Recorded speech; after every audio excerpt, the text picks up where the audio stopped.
Jaya TV viewers அனைவருக்கும் வணக்கம். Welcome to மாத்தி யோசி. லைஃப்ல ஏதாச்சும் சாதிக்கணும்னு நினைக்கிற யங்ஸ்டர்ஸ்க்கு இந்த செக்மெண்ட் பயங்கர யூஸ்ஃபுல்லா இருக்க போதுங்க. ஏன்னா இருக்கிற இடம் அப்படி. நம்ம இப்போ எங்க இருக்கோம்னு பார்த்தீங்கன்னா சென்னை சாலிகிராமத்தில் இருக்கிற பிராட்ஸ் டான்ஸ் கம்பெனிக்கு தாங்க வந்திருக்கோம். ஸோ டான்ஸ் கம்பெனின்னு சொல்லிட்டேன், இப்போ உங்க எல்லாருக்கும் தெரிஞ்சிருச்சு. இந்த செக்மெண்ட்ல நம்ம வந்து டான்ஸ் பத்தி தான் நிறைய இன்ட்ரெஸ்டிங்கான விஷயங்கள் கேட்டு தெரிஞ்சுக்க போறோம். நம்ம கூட பேசுறதுக்காக டான்ஸ் மாஸ்டர் ரெடியா இருக்காரு. வாங்க செக்மெண்ட் குள்ள போகலாம்.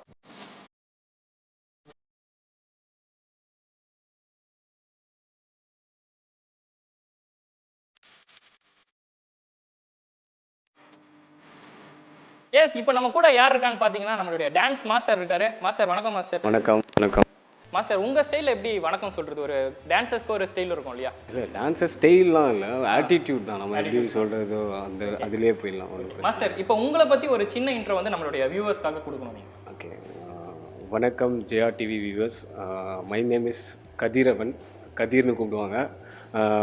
ஐ am choreographer and working in Vellamal ஸ்கூலில் ஒரு பெரிய கொரியோகிராஃபராக மாஸ்டராக ஒர்க் பண்ணிகிட்ருக்கேன். And also worked in movies too. நிறையா ஷோஸு ஸ்டார்டிங் ஃப்ரம் என்னென்னலாம் ஸ்ட்ரகிள்ஸ் அது இதுன்னு வருமோ அதெல்லாம் தாண்டி தான் இப்போ ஓரளவுக்கு ஒரு கொரியோகிராஃபராக ஒரு மாஸ்டராக வந்து உட்காந்துருக்கேன். அதுவும் மாஸ்டர்னு கிடையாது, பிகாஸ் இனி லேர்ன் பண்ணுறதுக்கு நிறையா இருக்குது. I am just choreographer. Okay master, உங்ககிட்ட இருக்க ஃபஸ்ட்டு கேள்வி என்னென்னா, உங்களுடைய ஹைட்டு மாதிரி வளர்ந்துருக்கீங்களா நல்லா? அது மாதிரி உங்களுடைய இந்த ஃபீல்டில் நீங்கள் வளர்ந்தீங்க இல்லையா, யார் உங்களுக்கு இன்ஸ்பிரேஷனாக இருந்தா? என்னோட இன்ஸ்பிரேஷன் பார்த்தீங்கன்னா, ஃபாலோ பண்ணுறது வேறு, இன்ஸ்பிரேஷன் வேறு. ஸோ இன்ஸ்பிரேஷன் பார்த்தீங்கன்னா நமக்கு வந்து எம்ஜே, அது சின்ன வயசுலேருந்தே அப்பா எப்படின்னா, அப்பா வந்து வெளியில் அப்ராட்லாம் போயிட்டு வரும்போது ஒரு கேசட்லாம் எடுத்துகிட்டு வருவார். ஸோ அப்போல்லாம் விஹெச்எஸ்ன்னு ஒன்று இருக்கும்ல. ஆமாம். ஸோ அந்த மாதிரி இருந்தது. ஸோ அதை வச்சுட்டு தான் சும்மா எடுத்துகிட்டு வரும்போது ஃபுல்லாக எம்ஜே, மைக்கேல் ஜாக்சன் அந்த மாதிரி பார்த்து 6 வயசுலேருந்தே மைக்கேல் ஜாக்சனாக மாறிட்டீங்க இல்லையா? அதான், அது ஜஸ்ட் பார்க்கலான்னு பார்த்தது தான். அப்படியே அது எப்படின்னா அது ஊறி போயிடுச்சு. இப்போ வந்து ஒரு மேடுன்னு கூட சொல்லலாம் டான்ஸில். அதுதான் என்னோட கடவுள்னு கூட சொல்லலாம். அந்த மாதிரி தான். I will respect that. அது என்னை கைவிடல இப்போ வரைக்கும். ஸோ அந்த அளவுக்கு கூப்பிட்டு வந்திருக்கு. சரிங்க மாஸ்டர், அடுத்து உங்ககிட்ட என்ன கேட்க போகிறேன்னா, உங்களுடைய ட்ரைனிங்லாம் எப்படி இருக்கும் ஸ்டூடெண்ட்ஸுக்கு? அப்புறமா பேக்ரவுண்ட் டான்சர்ஸ்லாம் இருக்காங்க இல்லையா, ஸோ அவங்களெல்லாம் எப்படி நீங்கள் ட்ரெயின் பண்ணுவீங்க? ட்ரைனிங் வந்து ஒர்க்கை பொறுத்த வரைக்கும் மாஸ்டர் தான். ஸோ ஸ்ட்ரிக்டாக தான் இருப்பேன். விஜய் மாதிரி அந்த மாஸ்டரா இல்லை? பொதுவாக அது ரெண்டுமே வச்சுக்கலாம். அதான் மாஸ்டர் இந்த மாதிரி தான் இருக்கும். பட் மற்ற பேக்ரவுண்ட் டான்சர்ஸ் அப்படின்னு சொல்லும் போது அது எல்லாமே கஷ்டம் தான். பட் நம்ம அவங்க இன்ட்ரெஸ்டோட வரும்போது நம்ம சொல்கிறோம்ல, so that will be easy. அது கரெக்டாக இருக்கும் அவங்களுக்கு. நீங்கள் ஃபஸ்ட்டு ஒர்க் பண்ண மூவி என்ன மாஸ்டர்? ஏன்னா உங்களுடைய விஷயத்தெல்லாம் கேள்விப்பட்டிருக்கேன், அதனால தான் கேட்குறேன். என்னென்ன படம்லாம் நீங்கள் ஒர்க் பண்ணியிருக்கீங்க? பேட்டா மூவி சொல்லுவேன். சூப்பர் ஸ்டாரோடயே ஒர்க் பண்ணியிருக்கீங்க. ஃபஸ்ட்டு மூவியே அதுதான், பேட்டா மூவி கிடச்சிது எனக்கு. வந்து அது ஒரு எப்படி சொல்கிறது, ஒரு சர்ப்ரைசிங்காக இருந்தது எனக்கு. அப்படி சொல்லி தான் எனக்கு கூப்பிட்டாங்களே, இந்த மாதிரி ஒரு மூவி ஷூட் இருக்குது வாங்கன்னு சொன்னாங்க. அது பேட்டன் கூட சொல்ல கிடையாது.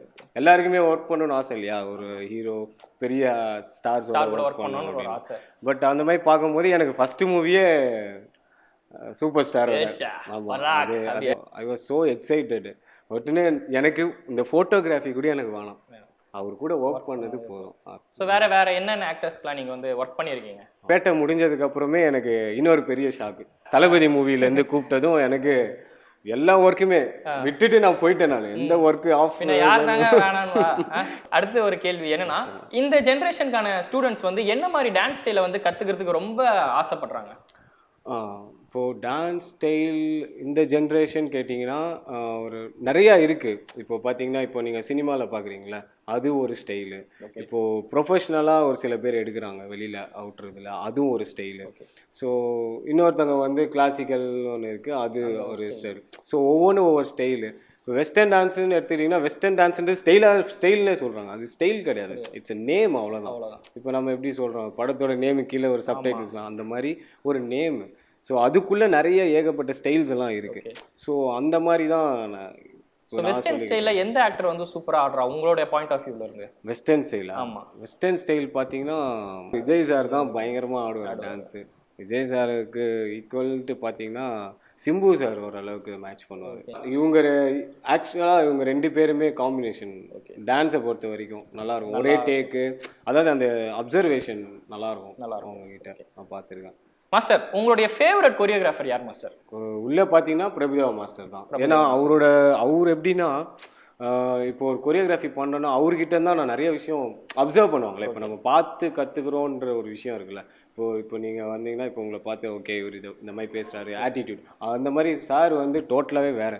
கொரியோகிராஃப் பண்ணும் போதே அவர் திடீர்னு ஒரு லொக்கேஷன் போனால் அந்த இடத்துல மாற்றிடுவார். அவர் அப்படியே க்ரியேட்டிவிட்டி வேறு லெவலாக இருக்கும் அவருக்கு. உங்களோட ஸ்டூடெண்ட்ஸை நீங்கள் வந்து எப்படி வந்து மோட்டிவேஷன் பண்ணுறீங்க, எப்படி இன்ஸ்பயர் பண்ணுறீங்க உங்களோட ஸ்டூடெண்ட்ஸ்லாம்? ஃபஸ்ட்டு என்னோடய ஸ்டூடெண்ட்ஸ்க்கு நான் என்ன சொல்லுவேன்னா ஒபே யுவர் பேரண்ட்ஸ்ன்னு சொல்லுவேன் ஃபர்ஸ்ட் ஆஃப் ஆல். பிகாஸ் எல்லாருக்குமே வந்து அந்த விஷயம் கிடச்சிடாது டான்ஸுன்றது. இப்போது நீங்கள் எவ்வளோ பேர் இருக்காங்க இந்த இந்தியாவிலே ஓவரால் வேர்ல்டுலேயே சொல்கிறேன், எத்தனை பேர் இருக்காங்கன்னா ஒரு செலக்டிவ் பீப்புள்ஸ் தான் இந்த டான்ஸுன்னு. இப்போ மியூசிக்காக இருந்தாலும் மியூசிக் அப்படி போவாங்க. ஸோ அந்த செலக்டிவ் பீப்புள்ஸ்க்கு அந்த டான்ஸ் கிடைக்கிறன்றது வந்து அது பெரிய விஷயம். இட்ஸ் காட்ஸ் கிஃப்ட்னு தான் நான் சொல்லுவேன். அப்புறமேட்டு என்னென்ன ஸ்டைல்ஸோ அந்த ஃபவுண்டேஷன் அந்த பேசிக் வந்து ஸ்ட்ராங்காக இப்போது நம்ம எல்கேஜிலேருந்து ஸ்டார்ட் பண்ணால் தான் 12th அட்டன் பண்ண முடியுன்ற மாதிரி அந்த மாதிரி டான்ஸ்லேயும் இருக்குது விஷயங்கள்லாம். அந்த மாதிரி ப்ராப்பராக எடுத்துகிட்டு போனோன்னா அவங்க ப்ராப்பராக ஷைன் ஆகிடுவாங்க. எஸ், இன்னைக்கு செக்மெண்ட்ல மாஸ்டர் பத்தி ஒரு சின்ன இன்ட்ரோ தான் நம்ம வந்து பார்த்தோம். நாளைக்கு என்னன்னா வெஸ்டர்ன் டான்ஸ் பத்தி நிறைய விஷயங்கள் தெரிஞ்சுக்க போறோம். ஸோ உங்களிடம் இருந்து விடைபெறுவது உங்கள் யோகேஷ் அண்ட் மாஸ்டர் கதிர்.